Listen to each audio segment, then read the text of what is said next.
Hey, Adam here with a simple and fast review of the Munikind 18-volt Black & Decker replacement battery 2-pack. We're going to open it up, show you what it looks like, test it out, and of course let you know whether or not it's worth buying.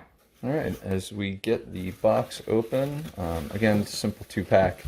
Will come with some information, instructions, whatever.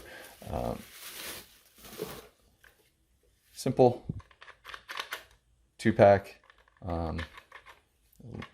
Looser than I would have expected. Anyway, I don't know if they're charged up or not. There's probably some charge, but we'll have to get them fully charged. These are 4,500 mAh. That was one of the things I was looking for, is something with a little decent battery. From what I understand, anything above that is kind of just overkill, meaning that you're probably paying too much compared to what the value is that you're getting. So I'm always looking for efficient and effective. I'm a value-oriented guy. So I'm going to go ahead and get these charged up. I'll show you that process a little bit. And then we'll also show you, whether or not they work in the 18-volt Black & Decker tool, and go from there. All right, going to do my best to show you that this is the battery itself.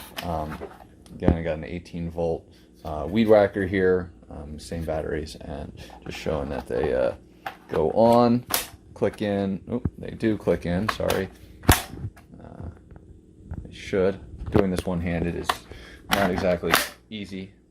But there we go, clicked in, and then we'll kind of just show you the process of whether or not it's going to work. So it's got juice right from the start. Final thing is kind of show you whether or not they charge. All right, so I've got a little Black & Decker 18-volt charger here. As you can see, it is going on with a green light, so that'll just go off when done. So these things are great, definitely worth buying. Hopefully this review helped you, and thanks for watching.